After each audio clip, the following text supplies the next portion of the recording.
छतिया माई बनाई करी है विदाई हो।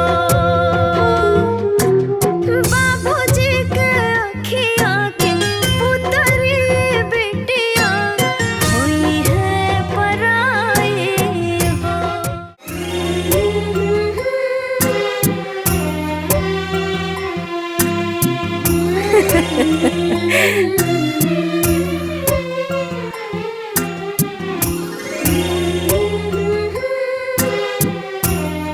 अरे ए देवरानी जी, अरे चेहरवा तनी ऊपर उठावा, देखा हमनी दोनों जनी तो हर जेठानी है सर। आई हो दादा बड़ा बढ़िया रूबा हो। हाँ, अरे ए देवर जी, रउआ जीत गई नी जी। ए माई, हमनी के तरफ से तो ओके बा। हाँ, ए अम्मा जी, हमनियों के देवरानी पसंद किया। ओम भूर्भुवस्सुः तत्सवितुर्वरेण्यं भर्गो देवस्य धीमहि धियो यो नः प्रचोदयात्। ये देखे था भैया का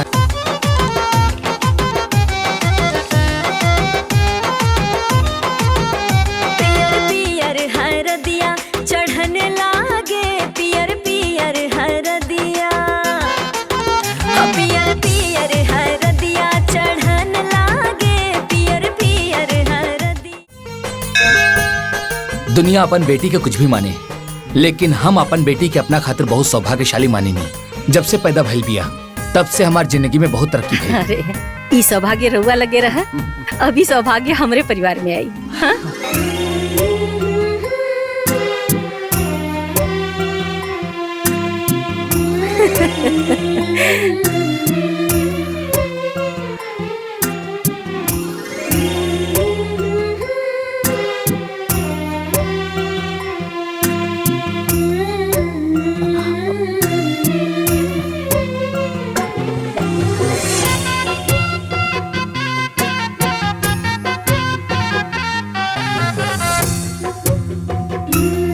बेटी जा गोड़ लागले।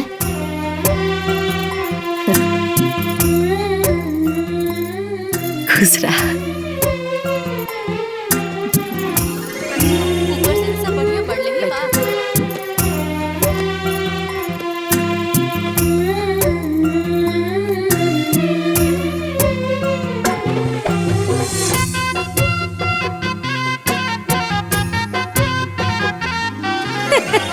ए बिटिया, खूब बढ़िया से चिन्ह ला, हम बनी तोहर होखे वाली सास और ई बने तोहर होखे वाला पति।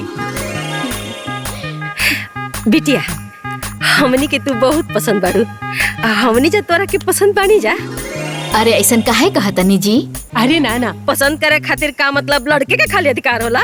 बोला बिटिया, पसंद बा तो हाँ, और नहीं के पसंद तो सीधा ना।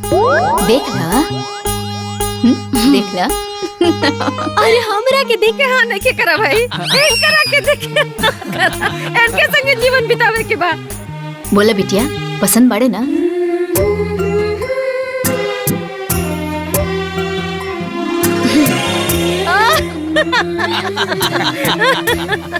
ली, अब तो रउआ के संतोष हो गइल ना? हाँ संतोष हो गइल। बस अपने दोनों बेटन की वीडियो कॉल पर दिखा दी कि हम अपन छोटकी पतो पसंद कर ले बानी। ओकरे बाद तो कुल बात व्यवहार आगे होगी। बेटा भैया की वीडियो कॉल कर ना। हम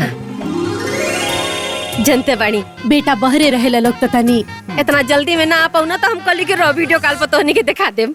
इला माई। हाँ। प्रणाम माई। खुश रहा बचवा, खुश रहा। ओनानियों के बोलावा। रुक रुक माई, हम सबके दिखाओ तनी माई, सबके दिखाओ तनी। ए ए ए ए बेजंती, अरे संतोष के शादी के दिखाओ की होता हो, जल्दी आवा, वीडियो कॉल बा माई के। ए श्रीलता, हेमलता, श्री प्रकाश, जय प्रकाश, अरे जल्दी आवा हो, माई के फोन आइल बा, जल्दी आवा। ए श्री प्रकाश, अरे जल्दी आवा हो, जल्दी। अरे आके देखा, अरे आके देखा। ए तू लोगन आवा, सब आवा, देखा आवा। अरे अम्मा जी बाड़ी ना? देखो तो ए अम्मा जी, तनी कैमरा सामान करी। अच्छा अच्छा रुक। अरे ए देवरानी जी, अरे चेहरवा तनी ऊपर उठावा, देखा हमनी दोनों जनी तो हर जेठानी है सर। आई हो दादा बड़ा बढ़िया रूबा हो। हाँ, अरे ए देवर जी, रउआ जीत गई नी जी। ए माई, हमनी के तरफ से तो ओके बा, हाँ ए अम्मा जी हमनियों के देवरानी पसंद किया। उनकरो पसंद जरूरी बा। ई हवे ई घर के सबसे बड़ बेटा जयप्रकाश और इनकरी पत्नी हई बैजंती और ई हवन ई घर के मझला बेटा श्री प्रकाश और इनकर पत्नी हई श्रीलता। दोनों सगी बहन बाड़ी लोग और इनकर एक एक बेटा बाड़े चुन्नू और मुन्नू। दामाई अच्छा भैया ये रिश्ता हमनी के मंजूर बा। ओम भूर्भुवस्सुः तत्सवितुर्वरेण्यं भर्गो देवस्य धीमहि धियो यो नः प्रचोदयात्। ये देखे ता भैया का कहता अरे तू हमके बताइबा। ओम शांति शांति शांति ओम देव शांति। अरे देखा कितना सुंदर वो बूढ़ा भी छेकाई कर लेली। इतना बढ़िया से तो क्यों अपन सगा बेटा का भी ना करेला। ब्रह्मा शांति। ए अंगूठिया दिया दीदी। शांति शांति श्यामा शांति बेटी। ओम शांति शांति शांति कर्पूर गौरव करुणावतारम संसार सारम। जाना तरु ई बुढ़िया के पास ना बहुत खेती बाड़ी रुपया पैसा बहुत ढेर बा। खाली इतने ना उनका लागी तो चांदी के गगरी भी पड़ल बाटे जेकरा में सोना चांदी रुपया पैसा सब भरल बाटे। अच्छा ऊपर से तो सब बढ़िया बढ़ले ही बा। बहुत बड़ विचार वाली बाड़ी। यही सता हाँ। सुमन के मम्मी आप पापा उनके शादी तय कर देले बालो। खुश रहा। ली समधिन जी मुंह मीठा करी। अरे पहले तो रहुआ मुंह मीठा करी। रहुआ खाई ना। भगवान के आशीर्वाद से सब कुछ शुभ शुभ होता है। आज हमरा के बड़ा खुशी होत बा। अरे सब उनकर कृपा बा और अब वही काम बीतल नहीं खे अब वही तो काम शुरू होता।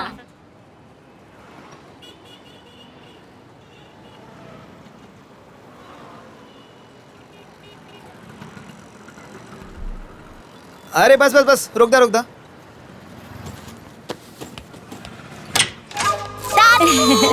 आवा आवा प्रणाम दादी। आवा हमार पोता। अरे खुश रहा। अरे कहाँ बाड़ू हो? अरे देखो आवा, माई माई आ गईली। आवा। अरे माई अरे भैया। प्रणाम। गोड़ लगा। अरे खुश रहा खुश रहा। अरे खुश रहा। और सब ठीक बाना? हाँ बा माई। आवा। खुश रही। हाँ बा अंदर आ। प्रणाम भाभी। हाँ, बैठा। संतोष बैठो मैं। बैठी माँ जी। बैगिया वहीं रख दा। हाँ अरे जल्दी पनिया लेके आवा और सुना मिठाइयों ले ले उस साथ में। और संतोष हाँ भैया। सब ठीक ठाक बाना? जी भैया। रखा। का ए देवर जी? अरे देवरानी पसंद आई नी की ना? अरे ए दुल्हन 3 बेर हुरपेटनी तब जाके हाँ कहलस। ए अम्मा जी जहाँ भी आवा हो जाई नू तहाँ खाली हाँ हाँ करिए ना तो मुँह से निकल पे न करिए। अच्छा माई आवे में कोनो तकलीफ तो ना भइल ह? अरे ना बेटा संतोष के रहते हमरा कोनो तकलीफ हो सकेला। चाचू चाची चले ना छत पे खेले के। अरे हाँ चलो चाचू। अरे बड़े दिन बाद चचा पहले है जा जा तनी खेला। हाँ अच्छा चला चला। चले जा। मजा आई। ए माई हाँ बेटा पनिया पीना ले। ले पकड़ खो तुम खो। ए माई पहले पहले तू खा ले माई।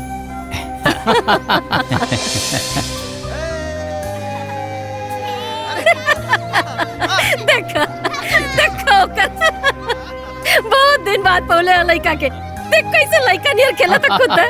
और घरों में न बचवा दिनवा भर में 10-12 बेर नहन के नाम लेत रहला। अच्छा माई ब्याहे के कौन दिन फाइनल कइले बड़े? ए बेटा आगल बनी जाना तो कुल फाइनल हो जाई। अरे माई कैसे प्लान कैले बड़ो? देखा बेटा वो का है ना कि सोचता नहीं ना कि एकर ब्याह खूब धूमधाम से कइल जाए कि देखे वाला कह कि भले सग बेटा ना बा बाकी ब्याह सग बेटा से बढ़ के कइले बाड़ी। ए बेटा लो जैसे तो लोगन का घर गृहस्थी बसा देले बानी ना वैसे हमरे जेते जिंदगी ओहो का घर गृहस्थी बस जाई हैं। सेवा कइले बा तो मेवा मिली कि ना? खूब धूमधाम से ब्याह करे के ओकर। हाँ बाकी माई तू कैसे का करबो बतावा ना। ए बेटा देखा सोचले बानी ना कि 11 थान गहना आ 51 गो साड़ी पतोहिया के बक्सा अलमारी पलंग इकुलता नया किना जे ओकरा के। और रहल बात गाड़ी के तो बात का बात बा माई एहमे तो 10-12 लाख रुपया लग जाई। हाँ बेटा लौकी तो का करे के लगावल जाई। बाकी माई तू जैसे कहबू ना माई वो सब ऐसे ही हुई। बाकी एगो बात सुना ना माई। हाँ बोला ना। वो कहा कि संतोष तोहर बात सुने ला ना माई। हाँ माई वो संतोष के कह दे कि वो अपन हिस्सा के जमीन हमरे नामे लिख दे, जितना पैसा लगी ना कह दिया जाई। इतना पैसा कैसे खर्च किया जाए? अम्मा जी यह महंगाई में जनते बाड़े कि पैसा कैसे आवेला और एक एक पाई जोड़ के शहर बाजार में कैसे रहतानी हमनिए के जानतानी। हाँ ये अम्मा जी, ऐजा के लोग ना सवेरे निकलेला और रात में आवेला और दिन भर ठठौला के बाद तब जाके दुगो पैसा मिलेला। अरे ये का बोलता रहा सरे? करे जवन लइका अपन पूरा जीवन हमारा पर लुटा देहलस, ओकरा ब्याहे में जवन हम पैसा खर्चा करतानी ओकरा एवज में हम ओकरा से जमीन लिखवाई रे। अरे हमरा में कीड़ा पड़ी रे मुआला पर, थूकी दुनिया। अब माई वो कहा ना माई, पैसा कोनो कागज के टुकड़ा तो हो ना, केहू आदमी पर ऐसे ही लुटा दिया जाए। का कलिया? वो केहू बा? वो तोहनी खातिर केहू हो गल बा? करे जवन लइका अपन रोवा रोवा हमरा में खपा देहलस वो केहू बा? जवन लइका हमरा के भगवान से भी बढ़ के मनलस वो केहू बा? अरे तोनन के का पता कि हम कैसे जियतानी, कैसे खातानी, कैसे रहतानी? कुछ पता बात होनी के नहीं के ना? स्कूल का ख्याल लइका रखा था तो केहू बा?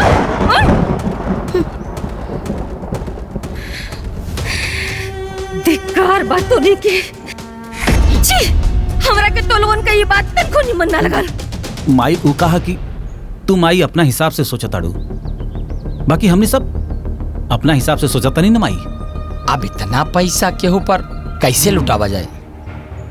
बाहरे हमार बेटा पतो लोग शहर में आके तो लोगन का ममता ही मर गई रे, इंसानियत सड़ गई। अरे पैसा खातिर तोहनी का हित ना तो रिश्ता ना तो तोड़ता रहा रे। हमरा पास भगवान का देहल बहुत संपत्ति बा बेटा, ओकर बियाह हम आन बान शान से करब और तोरा से हमरा के कुछ नहीं की चाहत। बस तुम लोगन से इतने विनती बा कि बियाहे में आ जाइए लोगन, ताकि वो बिन माँ बाप के बच्चा की ही ना लगे कि ओकर भैया भौजी स्वार्थी हो गइल बाटे। ओह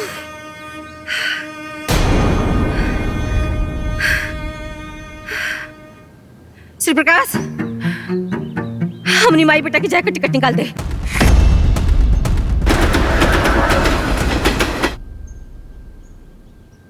अरे बैजंती जल्दी ले आवा नाश्ता, लेट होत बा। देखा तानी एगो गैर लड़का खातिर अपना सग लड़का से यानी रउआ लोग से माज के खिसिया के चाहिए। हाँ अब बताई लोग, महाजी पैसा लुटावत है संतोष के ऊपर, अब चोर बेईमान हमनी के कहत है। अरे कवन माई अपन सग बेटा पतो साथे ऐसे करेले बताई? अरे तने ना बियाह करनी तो लड़की देखे गनी ता हमनी के पूछनी ना तो गांव वाले की तरह वीडियो कॉल करके दिखावल जाता। भैया माई भी ना ओकरे साथे रहत ओकर स्वभाव बदल गइल बा। अरे नहीं, रउआ लोगन के प्रति ना उनका के माया ममता खत्म हो गइल बा और ई बात रउआ लोग मान ली। अरे तो खत्म ना होखी, वो संतोषवा गांव में बैठ के जोतना पट्टी पढ़ावता बस ओतने माजी पढ़ाता नहीं। अरे छोड़ा ना यार, हमनियों को जौन मन करे तौन कइल जाए। अब इतना पैसा बेसी नहीं खे कि माई के कहले पर फेंक दिहल जाओ। ए भैया चलो हो, चलो। अरे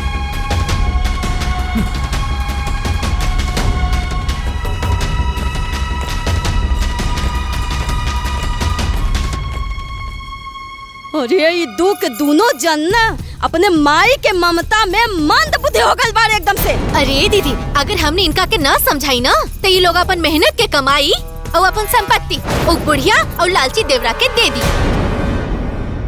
कहो कलवा पे पाठ यादव का लिखले बाड़ा, पाठ मिश्रा हो ना?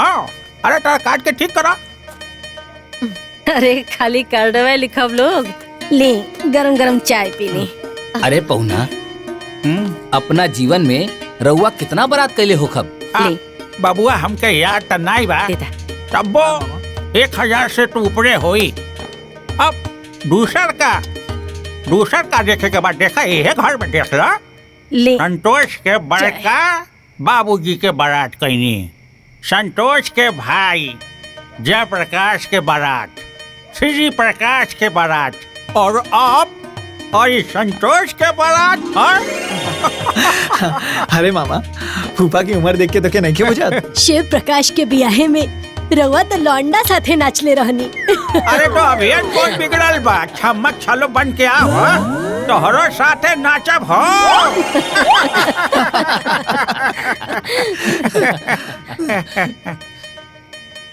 का हो संतोष?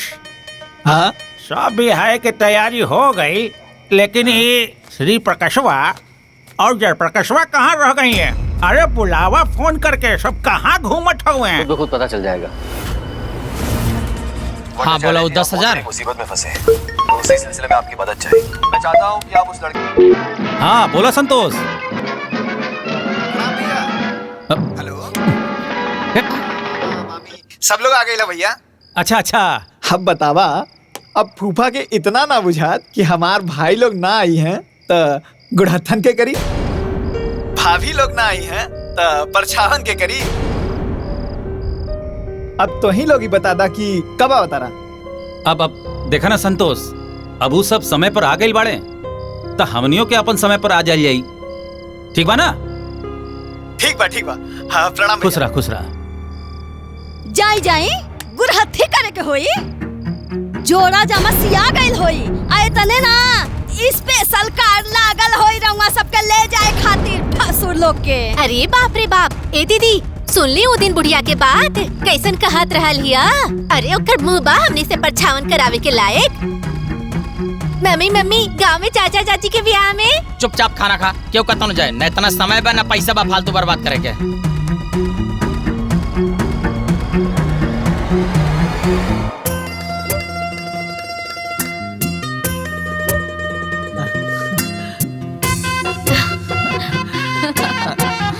आवतानी बुढ़ो के बोला के। भाई देखा, अरे रोम होम दही हल्दी, अब बिल्कुल हमरा के ना लगी। हाँ बता दे। काहे ना लगी? हाँ। अरे रउआ के स्पेशली रंगे के लिए आइल बानी। मनोरंजन में अरे लगवा ठीक ना होई। रंग जाए। यही खातिर हम ना आवत रहनी। हाईली बढ़िया लगा। नहीं हल्दी लगावे से पहले इन नौटंकी शुरू कर देली। हो गई मैं लाडू तोड़ा हमरा साथे। अरे चलिए आई, हाँ। हमरा साथ आई। चलो बाबा। क्या संतोष? अरे तो हर बड़की माई नहीं दिखाई देता ये। माई, अरे अभी यह तो रहनी माई। माई, माई, माई,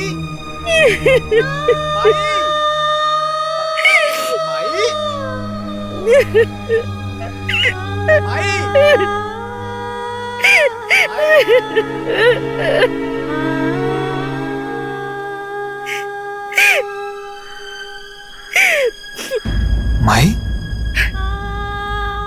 ए माई, हमरा से कोनो गलती हो गल बाका?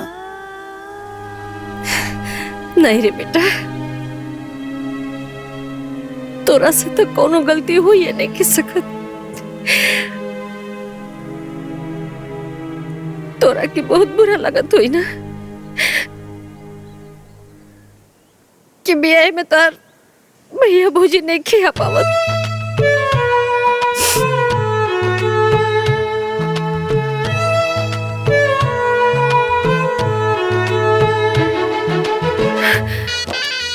हमार बात सुन गोरका।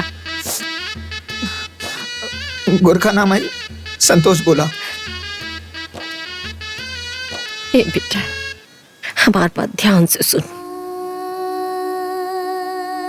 तोर बाबूजी हम, तोर माई भी हम, तोर दोनों भौजाई भी हम, तोहर बड़का भैया भी हम और तोहर मझला भाई भी हम। आइल बात समझ में? हाँ। बेटा, भले हम तोरा के अपने कोख से पैदा नहीं के कैले, लेकिन हमारा असली बेटा, हमारा राजा बेटा तू बड़ा। आई बात समझ में? पर माई भैया भाभी तो वह लोग बाना।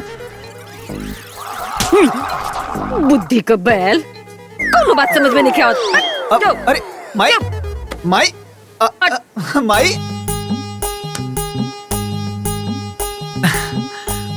बारे हमार माई। तनी लगावा बिरजू के फोन, पता कल जाए बियावा भइल की ना।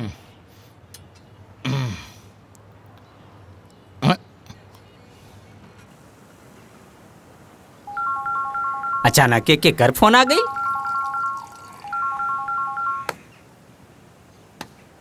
हैं? कहो संतोषवा के बियावा भइल? अरे खाली ब्याह ना भइल, बहुते धूमधाम से ब्याह भइल। और जानत बड़ा हमहू बराती गइल रहनी। अरे ओ हमनियों का चर्चा उर्चा होत रहल कि ना? वहाँ तो आर लोग के चर्चा ना, खाली खर्चा पे खर्चा होइत रहे। अब भूल जाता हार लोग के वैल्यू खत्म। अरे हमरा तो ई लागत रहे कि तू लोगन पार्वती चाची के बेटा ना हवा। अरे जानत बड़ा असली बेटा तो संतोषवा लागत रहे। अच्छा चला चला रखा। सही बात बोलला पे ना सबके बुरा लागेला। चला चला ज्यादा ज्ञान मत दा। हाय लपिया। सुन लेनी, राउर लोग के कौनो वैल्यू नहीं खे। अरे वो बुढ़िया यानी राउर लोग के माई तक कुकुरों से नीचे रखता रहूंगा लोग के। अरे तो यार अब हमनी के वहाँ गईबे ना कहीं तक कहाँ से ही कुल। अरे तो रउआ लोग ना जाए के सपनवो ना देखी, काहे कि ना आपके माई के मत्ती मारल गइल बा, मत्ती मारल गइल बा। मम्मी मम्मी हमार पेंसिल नहीं क्या मिलत। अरे हमनी के सारा संपत्ति चल गइल, आ तोहनी के पेंसिल के परल बा। जा लोग पढ़े, बाद में देहब। कौन हलवा है का संपत्ति चली जाई? यह चीजिया मन में लेके बैठल रहा। अरे जमुना दिन कुल हाथे से चल जाई ना वह दिन बुझाई। चल रे। हाँ चलो। चाय पी है। चवा ला पिया चाय, चाय पी। ए गुरका। गुरका ना माई, संतोष बोलल करा। अरे वो है रे, दुल्हिया कहाँ बिया? अरे वो तेल गरम करत तारी, वो अजवाइन और लहसुन डाल के। आज वह तेल तोहर गुड़ में मलाई और तोहर सारा दर्द ठीक हो जाए। अच्छा माई, हम तोहरा से कितना कहली कि हमरा के संतोष बोलल करा, तू कब्बो ना बोललू। खाली माई से झगड़ा करला, झूठा। अरे एक का पुरनका चादर काहे बिछावतानी, नौका बिछा देना जौन हमरा नैहर से आइल बा। अरे ना ना, हमारी है ठीक बा। जब भी फाटी ना तब न काहे बिछैया लो, हमारी है ठीक बा। अच्छा अम्मा जी, रवा सूती ना, रवा गोड़ में तेल लगा देतनी, रवा गोड़ के सारा दर्द ठीक हो जाई। हमार दर्द लोगन बाद में ठीक करिया, पहले है नया हमार बात सुना। ए तू बैठ। अरे मेरे भाई, ए तू बैठ, बात सुन। देखा बिटिया, हमारे खानदान में ना ब्याह के बाद गंगा मैया के करहिया चढ़ावल जाला, हैं? खोइछा भरल जाला। अब तक कहीं ना, कब चले के बा? एक काल चलल जाओ। अब हाँ कहे ना। तो एक काम कर बेटा, तू ना कल गाड़ी बुला ले, गाड़ी से चले के। जी माई। कहा घूमे चले के?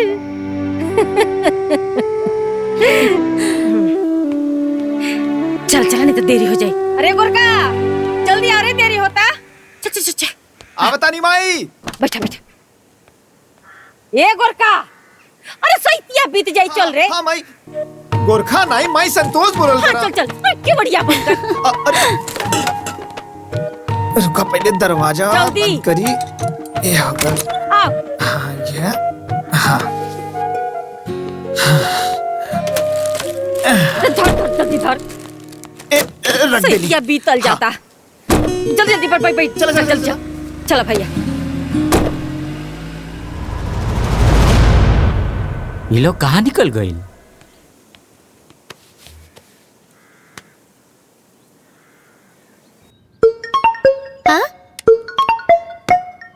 बिरजू अंकल के फोन। पापा बिरजू अंकल के फोन आइल बा। अरे रुका। पापा पापा बिरजू अंकल के फोन बा। पापा बिरजू अंकल के फोन आइल बा। पापा बिरजू अंकल के फोन आइल बा। अरे तो फोन उठाओ, स्पीकर पर कर। का हो बिरजू? हरी तोहार माई अपना सगा बेटा और पतो के लेके कहीं गइल बानी। का मतलब? अब का मतलब ये हम कैसे बता सकत नहीं? देखा हम देखनी हा तो सोचनी हा कि तू लोग के बता दी ताकि तू लोग सतर्क हो जा। तू लोग खुदे पता कैला, बुझला ना? हाँ ठीक है, रखा तानी। अरे का मतलब बाना हम बतावत है, गइल हुई अपना जमीन ओकरा नामे करे। अब दोनों जनी बैठ के घरे में झाल बजावा झाल। आ जोन भिखमंगा रहल उ राजा बन गई, आ जे राजा रही उ भिखमंगा हो जाई, हाथ में कटोरा आ जाई कटोरा। और ओकरा बादे वर वाला घर तर आ घर वाला बर्तर। इतना आसान बा? बर वाला घर तर घर वाला बर्तर? अब सही तो कह रहल बा। अरे औरो कोनो काम से तो उ लोग बाहर जा सकेला। जा जाके नाश्ता लगावा ना, भूख लगल बा।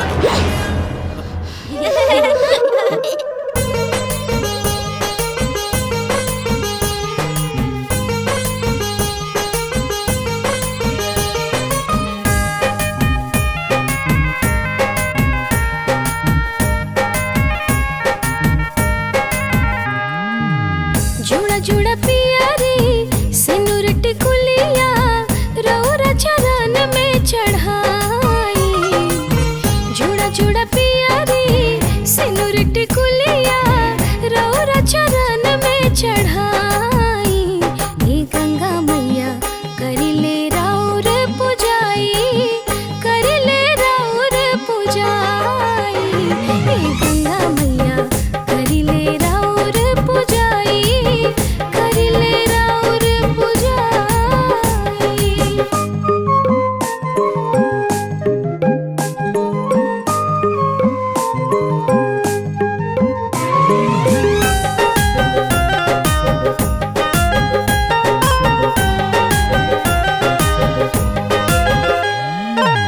जैसे होला ए मैया जी राउर निर्मल पानी, उसही निर्मल हरदम रहे हमनी के जिंदगानी। हमरो मनोकामना पूरा करीना, हमरो अचरवा खुशी से भरीना। राउर महिमा बहुते बाटे, राउर बाटे बड़ाई। हे गंगा मैया करिले राउर पुजाई, करिले राउर पुजाई। हे गंगा मैया करिले राउर पुजाई, करिले राउर पुजाई।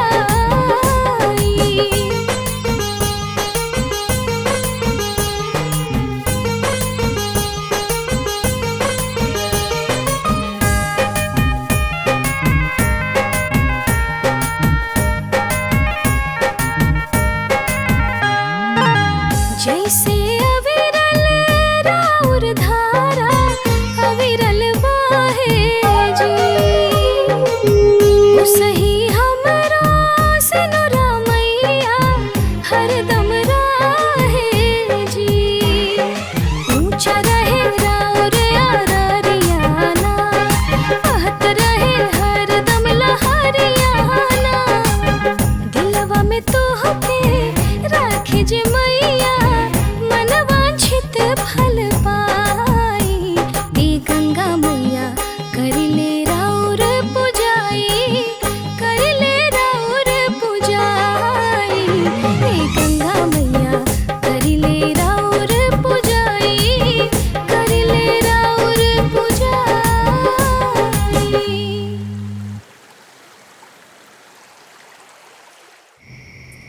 घी डल्ले बाड़ू ना? हाँ। अब अम्मा जी दूध अभी लिया दे कि खाना खैला के बाद पिए? बाद में पिए। अच्छा। ए तू खो। अरे माई तू खा ला, हम बाद में खा ले। अच्छा दुल्हन। हाँ ये का खाना लगावा था। अच्छा आओ। सुना अचार मत दिया करा के, अचारे का बड़ा शौकीन लड़का बाई। अच्छा ठीक बा। हाथ धोआ।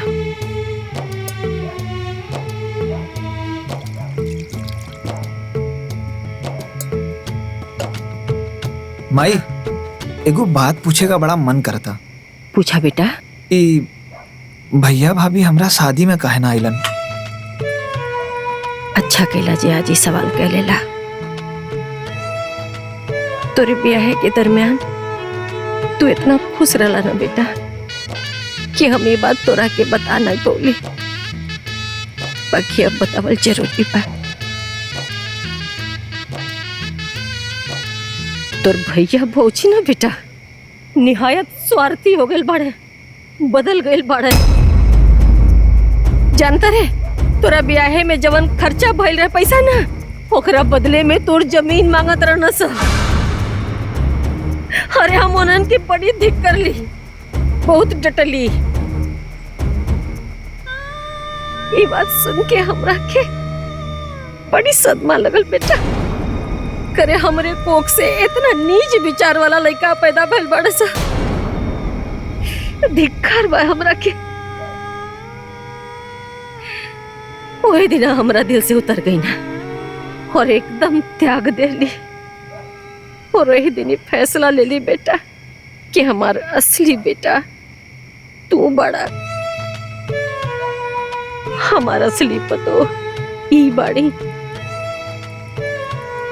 ये घरे का जितना भी जवन भी संपत्ति बा ओकर मालिक तू बड़ा और ये घरे का मलकिन ई बाड़ी। माई पर भैया भाभी लोग तो उहे लोग बा ना? हाँ बात तो सही करला। भैया भाभी तो उहे लोग बाड़े। इन्हें आवा दुल्हन। हाँ थाली उठावा, उठा ला। आओ। हाँ? आवा बेटा आवा। इन्हें आवा। हाँ आओ। बुद्धि का पैदल कौनो बात दिमाग में घुसल ना करे, चाहे इन्ने से बोला चाहे उन्ने से। बकचो तोरा संगे हमें खाए कि नहीं खाए? अरे अम्मा माई माई माई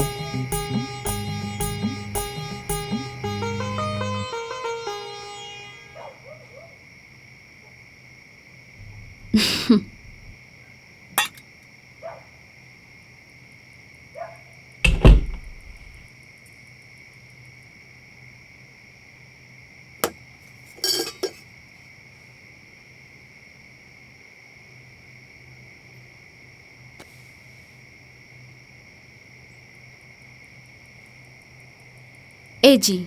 हाँ बोला। अब रवा से हम कुछ कहल चाहता नहीं। बतावा। अब अम्मा जी भैया जी और भाभी लोग से बहुते नाराज लागता नहीं।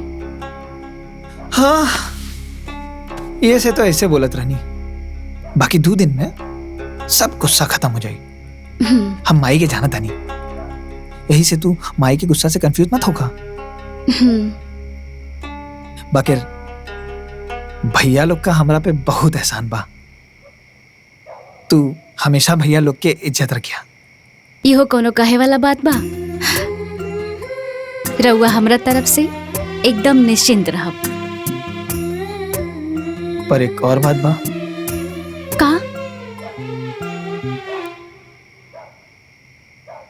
इहो कहे के पड़ी।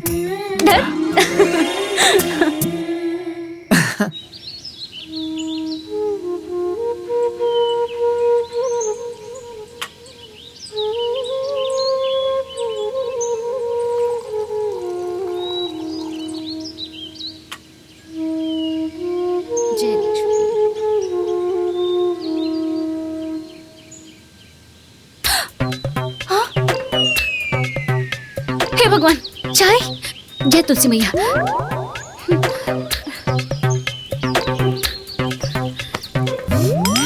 अम्मा जी कहाँ बानी? चाय बन गइल बा। कहाँ बानी? अरे अम्मा जी दिखाई नहीं दे, दरवाजा भी बंद बा। अभी ले सूतल बनी का? अम्मा जी, अम्मा जी, अम्मा जी। अरे अम्मा जी 8 बज गए, अभी तक सुतल बनी रहुआ। उठी ना अम्मा जी, उठी ना अम्मा जी, उठी ना। ए अम्मा जी, अम्मा जी।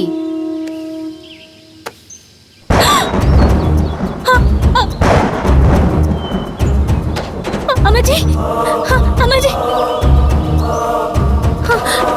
अम्मा जी, अम्मा जी, अम्मा जी, ए जी जल्दी आई ना जी, जल्दी आई।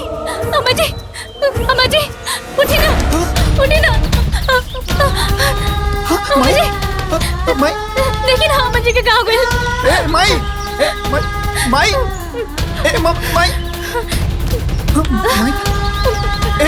अम्मा जी, अम्मा जी, अम्मा जी।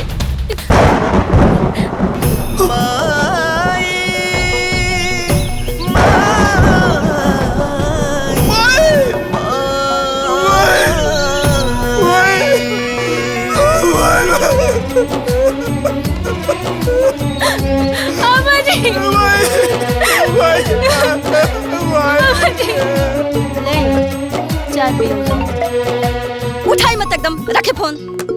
अरे कितना निर्लज बा हो कि कॉल पे ब्लॉक कइला के बाद व्हाट्सएप पे फोन करता, ओह पे ब्लॉक करी तुरंत। मजला भैया भी फोन कर दिला। एक काम करी ना, छोटका भैया को फोन लगाई। अम्मा जी,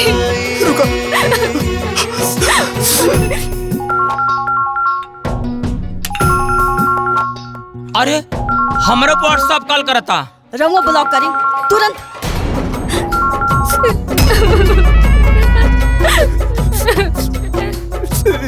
वो फोन काट दिला। एक काम करी, छोटकी दीदी को फोन लगाई, लगाई ना। अम्मा जी।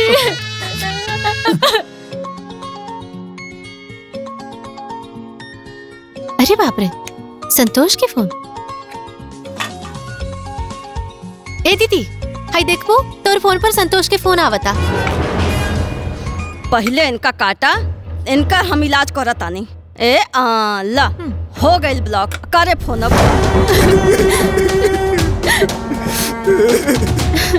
कहो भैया, संतोषवा पगला गइल बा का? सबके फोन पे दनादन फोन चाप रहल बा। अरे वो लोग ना ही पगलाइल बा, वो लोग हमनी के पागल समझता, समझली ना?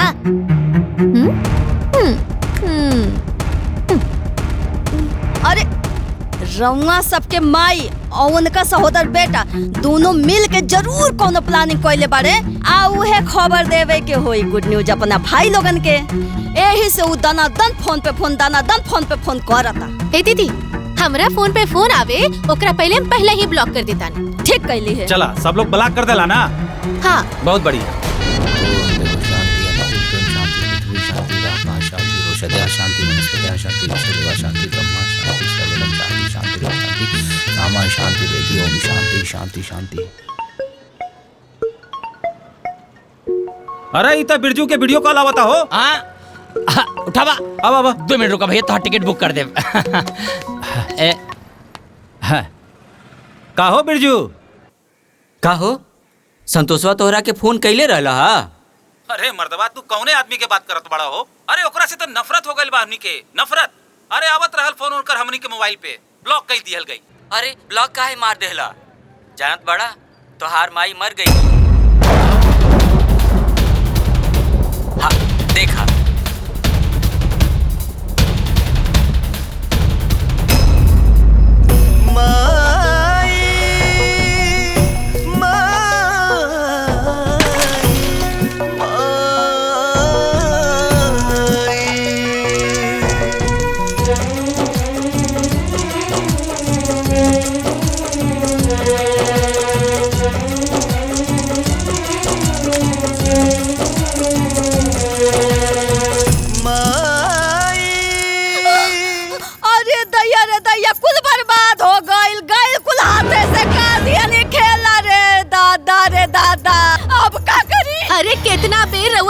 कहले रहनी है कि घर हो जाके देख ली, लेकिन दिन रखत रखत सब लुटा गई, गईल सब हाथे से कुल। अरे गहना जेवर चल गए, रुपया पैसा चल गए, खेत बाड़ी कुल चल गए हाथे से। अरे ए दीदी, चांदी के कलश वो तो गईल, आऊ में के रखल सोना चांदी के सिक्का गईल, चल गईल सब कुछ।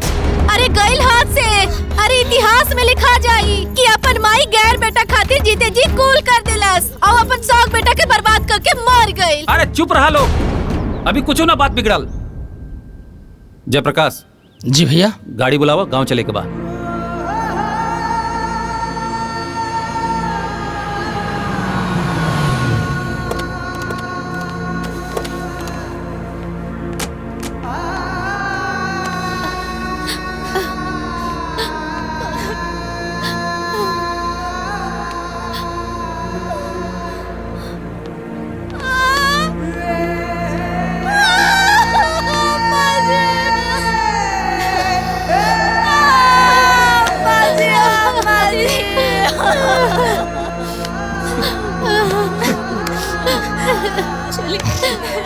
ए बेटा, होनी के टाल सकेला, जोन होए के रहल हो गई, चुप हो जा। हर बेटा के माँ बाप एक दिन छोड़ के चल जाले, इतना उदास नहीं क्यों होए के, चुप हो जा बेटा। अचानक से ही सब घटना कैसे हो गई संतोष? हमरा खुदा समझ में नहीं ख्यावत भैया। माई एकदम ठीक रहनी,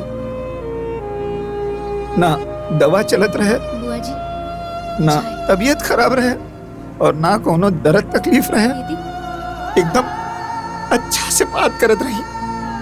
पता नहीं ऐसा अचानक से का हो गई, हम हरदम माई के लगे रहत रहनी। बस वो दिन हमरा से नाराज होकर गई नहीं, हमेशा हमेशा खातिर हमरा से दूर हो गई नहीं।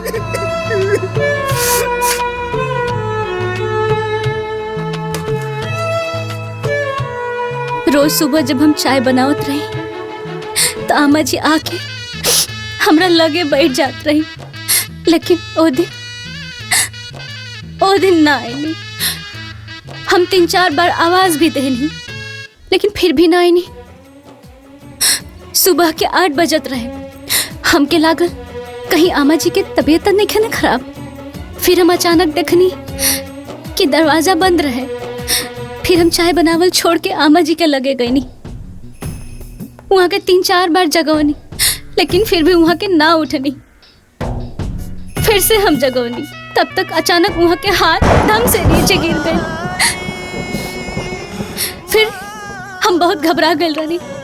फिर हम यहाँ के आवाज देनी, यहाँ के आईनी, आमा जी के हाथ पैर के छू के देखनी। तब तक पता चला कि आमा जी हमने के बीच ना रहनी। अरे आमा जी कैसे छोड़ के चली गई? आमा जी,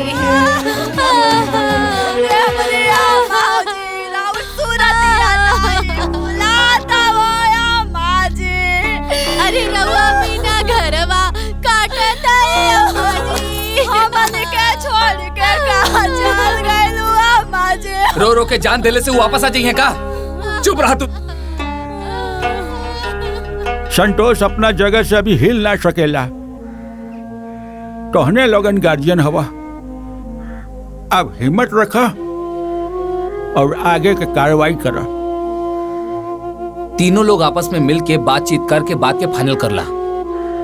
10 गातर के बाद ये सब टाइम ना मिलेला। पुराणम गणुरम पुण्याम पवित्रम पापनाशनम फुलवता कामना पुण्यम श्रोतव्यम सर्वदेवहि। अर्थात माता पिता के मृत्यु के उपरांत यदि पुत्र ने गरुड़ पुराण का श्रवण नहीं किया तो माता पिता को तारने में कैसे समर्थ हो सकता है। एक बार गरुड़ जी ने श्री हरि भगवान विष्णु जी से पूछा कि हे प्रभु, दाह संस्कार के उपरांत भी मृतक की आत्मा अपनों के मोह बास में बंधकर 13 दिनों तक उसी घर के आसपास में अपनों के इर्द गिर्द में वास करती है। चूंकि वो आत्मा इतनी सूक्ष्म होती है कि किसी को दिखाई नहीं देती। हर पुत्र का यह धर्म होता है कि माता पिता के मृत्यु के उपरांत गरुड़ पुराण श्रवण करें, ताकि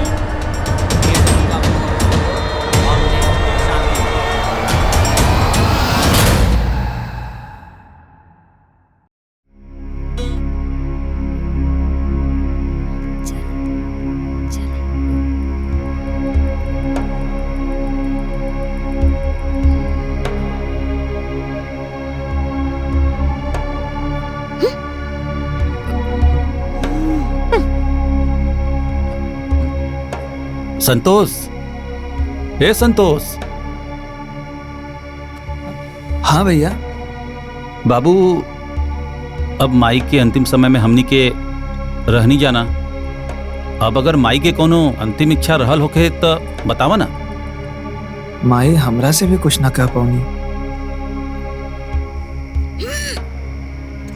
अच्छा, माई के साथे तू दोनों जना रहत रहला ना, तो माई के गहनवा, जमीन के कागजात और बैंक के पासबुक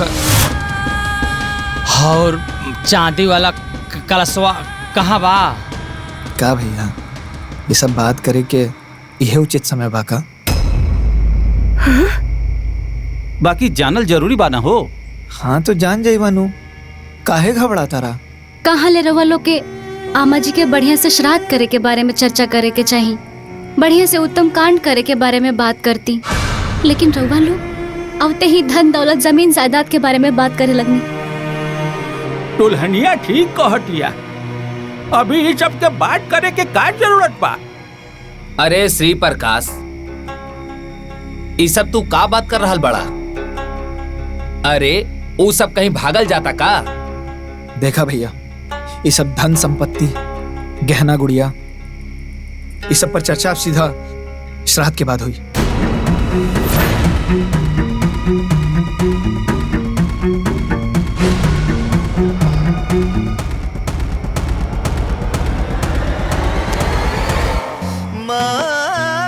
बाहर हमार गोरका पहली बार इतना अच्छा बात बोले, नजर ना लगी।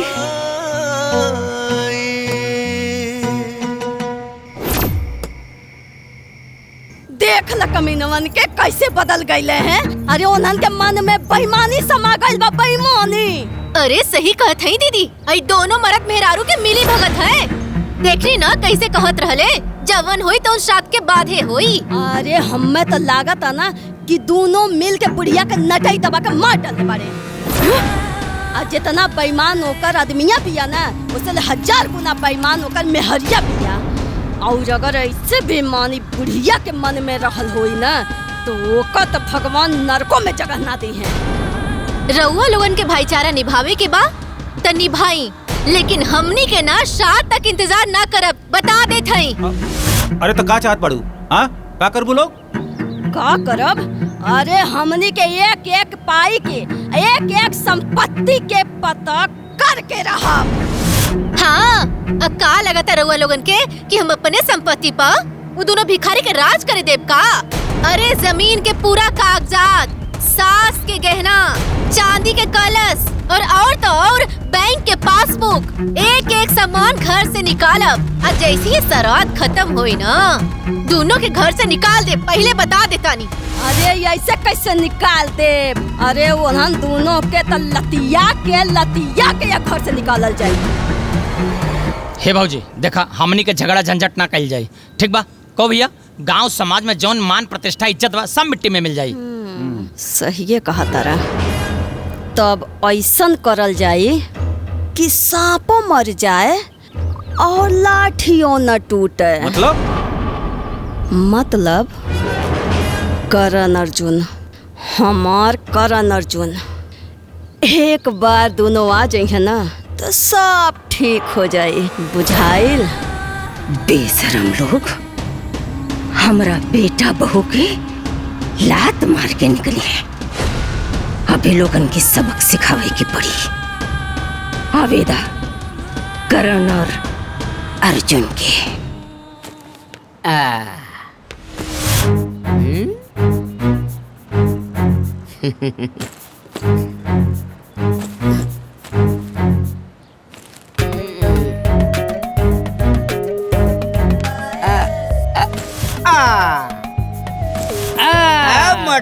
हाँ भाई छोटू, चाहे केहू आई चाहे केहू जाई, खजाना के पता हमन ये लगाई।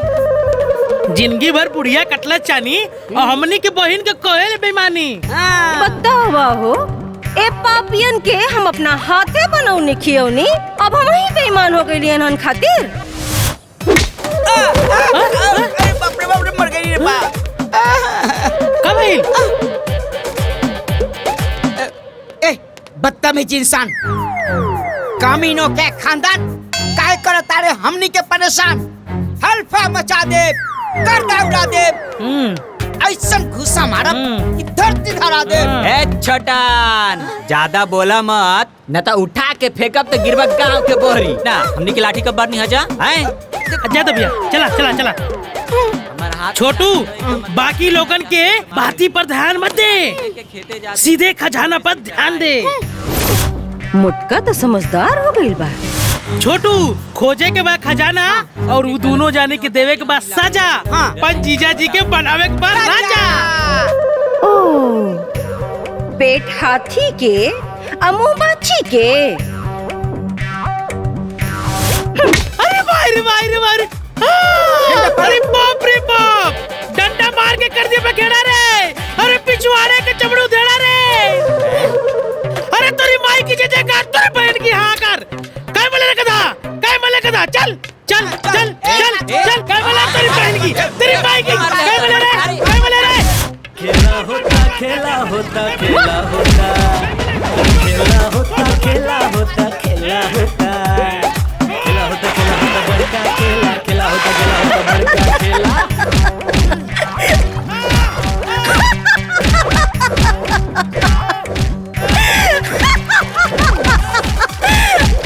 छोटू और मोटू, अब ही नहीं झांकी है, पूरा फिल्म तो वही बाकी है। यह पक्षीराज, दाह संस्कार के उपरांत भी मृतक की आत्मा अपनों के मुंह पास में बंधकर 13 दिनों तक उसी घर में अपनों के इर्द गिर्द वास करती है। चूंकि आत्मा इतनी सूक्ष्म होती है कि हर किसी को दिखाई नहीं देती। हर पुत्र का यह धर्म होता है कि माता पिता के मृत्यु के उपरांत गरुड़ पुराण का श्रवण करें, ताकि प्रियजनों का मोह भंग हो और उसे शांति मिले। दीदी, पंडित जी का पगला गेल बाड़े, ऊपर से काउ शांति लेवे हैं। अरे पंडित जी कहा तो तो ठीक न होए। दंदई कटकटाए थे। उस समय 2 यमदूत आते हैं, बड़े बहना, क्रोध नेत्र वाले, पाप दंड को धारण करने वाले।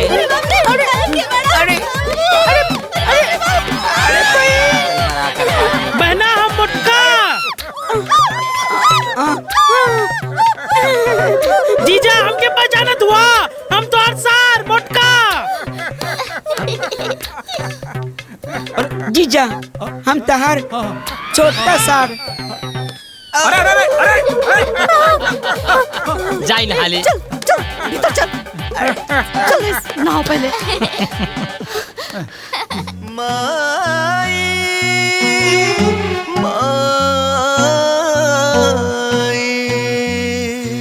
संतोषवा तो हमने से बेईमानी को दिलिस भाई, तार भाई तो कंगाल हो गइल बा। अब बहिन तक कंगाल भइले भइल, साथे साथे तो हर जीजा लोग भी भिखमंगा हो गइल बाड़े। सरहू के छोड़ल ना जाई, कौनो साजिश रचे के पड़ी। ये दोनों नाग नागिन बन के सारी संपत्ति पे फन फैलाकर बैठल बाड़े। ओ मेरी बहना, सुन मेरा कहना, भले ही बहुत लात खाए हैं, बाकी बड़े बड़े लफड़े सल्टाए हैं। अरे खजाना के ठिकाना बतावा और समस्या से निजात पावा। जल्दी आवा जल्दी।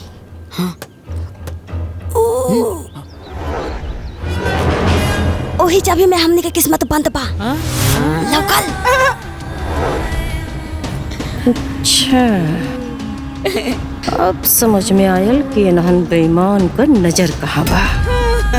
सगरो खजाना बा संदूक में, आ संदूक में बा ताला, आ ओही ताला के चाबी बा हाउ टंगल बा।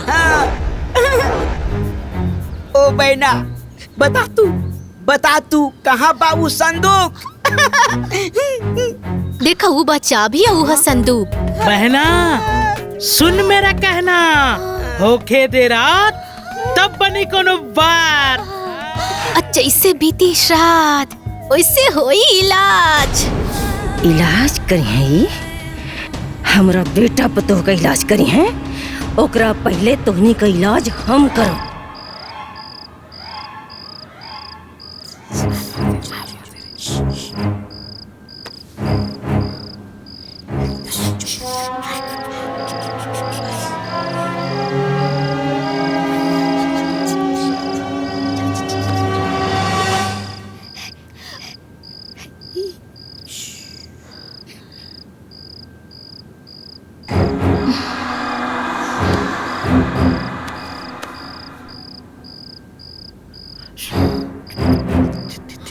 करता रहा तो नहीं इतना देर से निकाल ला चाबी।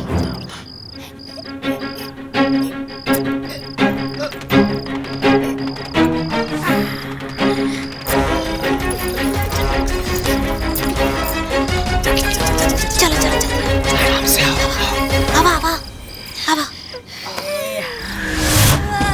अच्छा चोरी करवा। अरे बाप रे बाप, आता लगा था हमें पूरी दुनिया मिल गई। हाँ, अपन सोना चांदी मटका एजा से निकाल के हमनी के फरार हो जाएंगे। अरे सब चोरी के प्लान बनावता, अभी बतावता नहीं लोगन के। अरे आराम से, चुप चुप चुप।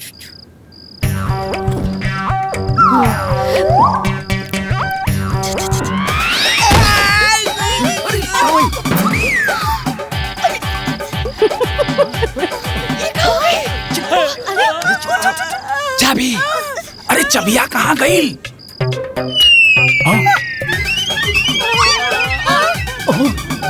ससुरा बड़का शिकार करत रहला। पर एक ऊपर एक लगत खींच ला चाबी। हे चुप चुप चुप। हे पहले प्लान बनाओ कैसे चाबी उतरी। सोची कुछ।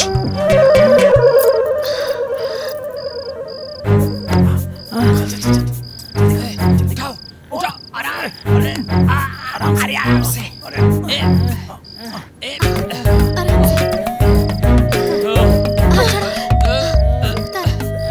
थोड़ा सा उठाओ नीचे से।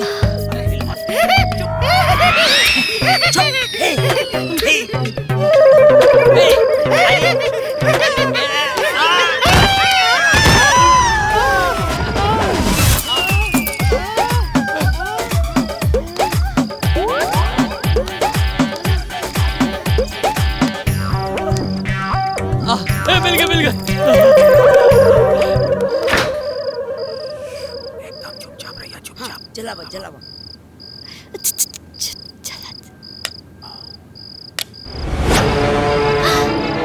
संदूक,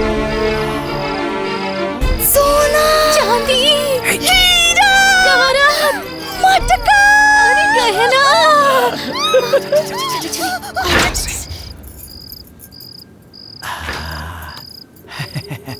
सास बहू और साजिश,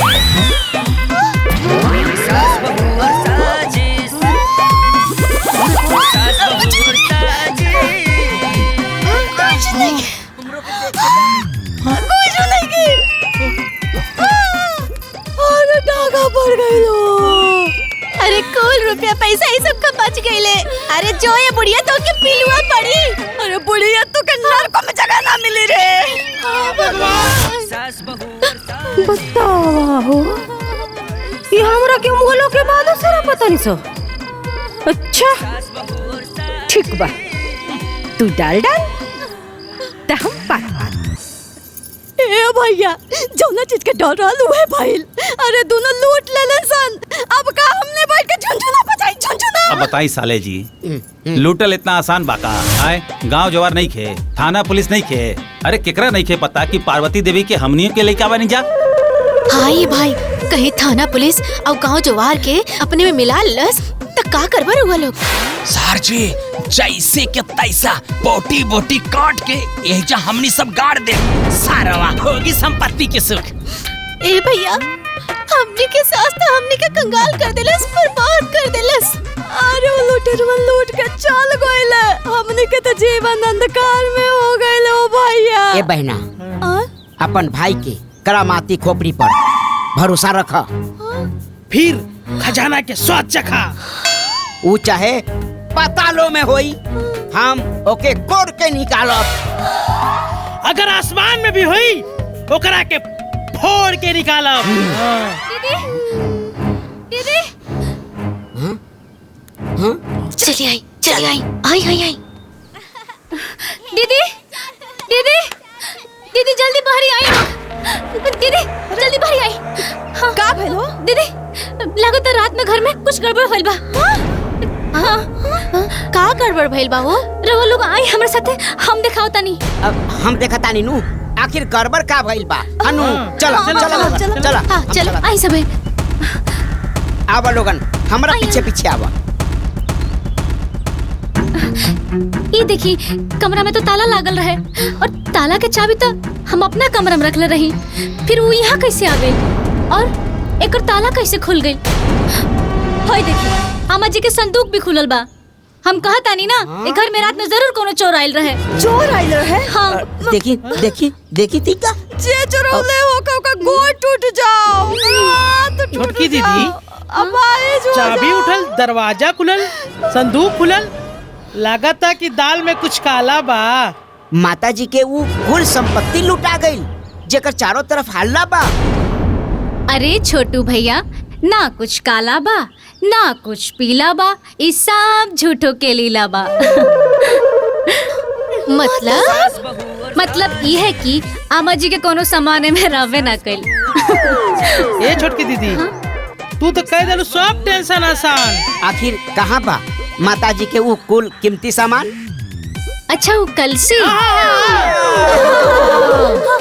अच्छा वो माँ जी के सब गहना,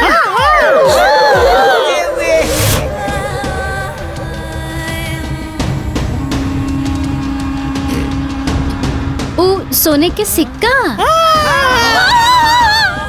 वो सब तो राउत देवर जी रख ले। हाँ तनी हेने आवत हो? हाँ बस आवता नहीं। अरे अरे बता के चला। अरे हे भगवान वो के एक समय आवे के रहल। सास बहू और साजिश, सास बहू और साजिश, सास बहू और साजिश। कहाँ बानी जी? हम बाहर बरामदा में बानी। आवता नहीं। एक नंबर के बेईमान उ बुढ़िया बिया आ 2 नंबर के बेईमान उ संतोषवा बिया आ इतने ना 3 नंबर के बेईमान उ संतोषवा के मेहरियो बिया। बाप रे बाप, करोड़ के संपत्ति लूट के बैठ गए बाड़े। बाकी ये लोग का, अरे उमरल की बुढ़िया भी ना पूरा संपत्ति हमनी के नजर से बचा ना पाई, देख लिया। मुआला से पहले अम्मा जी, मुआला के बाद बुढ़िया बुढ़िया, ऐसा ना होला का? अब का होई साले साहब, अब कैसे होई? होई होई बहना सुन मेरा कहना, ना चिंता ना फिक्र करियो, छोटकी के पीछे पड़ जाइयो। अब करे के बाजुबे खेल। अब होई वो दोनों के प्लानिंग फेल। गरीब माहौल तोहनी की जीना, निकाल दे तोहनी के पसीना।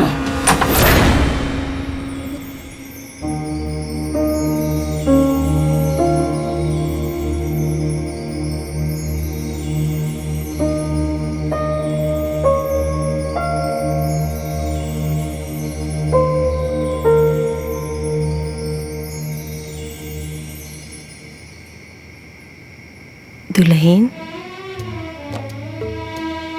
ए दुल्हन, दुल्हन,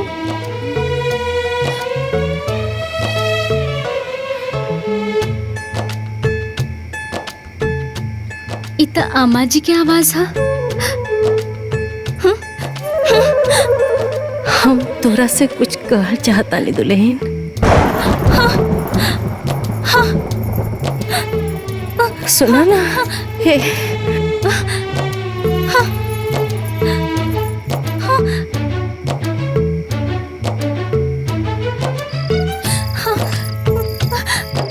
जी उठे ना। कहाँ बहन? हम अम्मा जी की आवाज सुननी है। हम क्या ऐसा लागल है कि अम्मा जी हमके बुलावत तानी।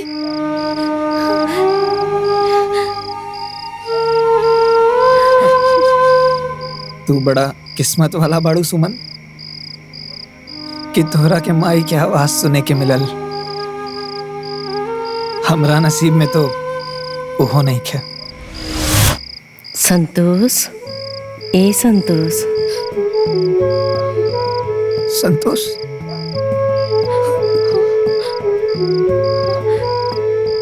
संतोष, माई, माई तुम हमरा के संतोष बोल लू? माई हमरा के संतोष बोल ली, हमरा के संतोष बोल बोलनी सुमन? हमरा के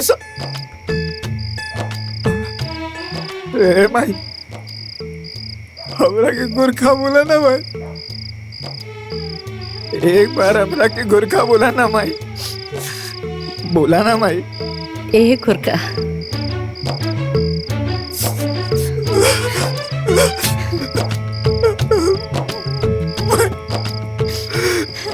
हमरा के गोरखा बोलनी। हम तोरा से कुछ बतावल चाहता नहीं बेटा। बतावा ना माई, का बोले के चाहता रू? ए घर में ना तू लोगन के खिलाफ षड्यंत्र रचल जाता बेटा। हमार बात ध्यान से सुना बेटा। बेटा, ओ लोगन के फूटी कौड़ी भी देवे के जरूरत नहीं के।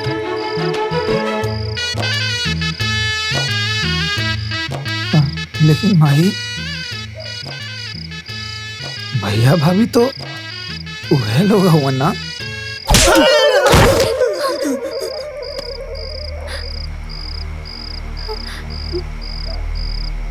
अरे भोला दास,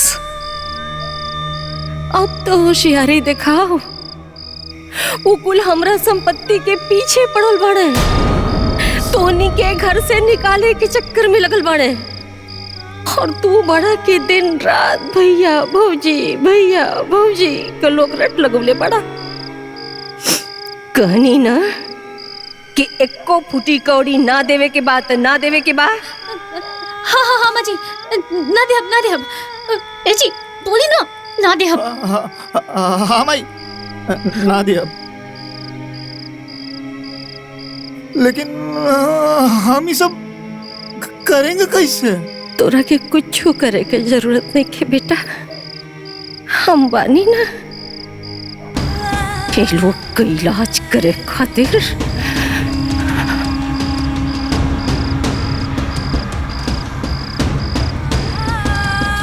ठीक बा माई।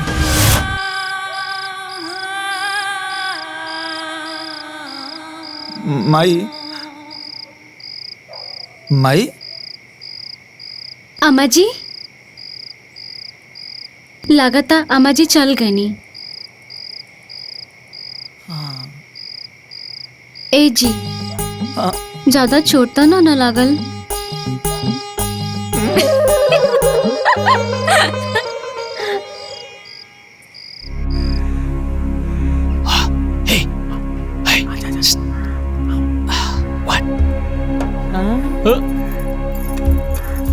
जाना तारू छोटको? हाँ दीदी, तोहरा के देख के ना हमने के बड़ा दुख होला हो। हाँ, अप्रेन के दुख होला ना। बिया होते माँ जी के साथ छूट गई, हमनियों के तोरा से कितना दूरी रही ना सन। जाए दीदी, ये सब केकरा हाथ में बा। एगो बात पूछी छोटको? हाँ दीदी पूछी ना। वो अम्मा जी के कुल गहनवा सन वो सब बा। उ जमीन के पेपर सब? अरे दीदी उहो बा। अरे ये सब तो हमरा सीधा साधा पतो के पीछे ही पड़ गल बड़े। कुछ तो उपाय करे के पड़ी।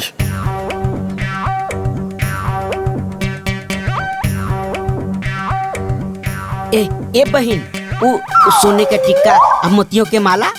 अरे छोटू भैया उहो बा। वो चांदी के कलसी? अरे मोटू भैया हम कहा तानी ना उहो बा। का बहन, इहो बा उहो बा सब बा, बाकी बा कहाँ?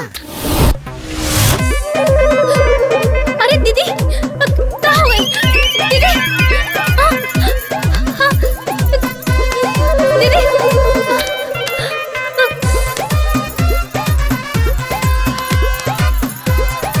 हाँ,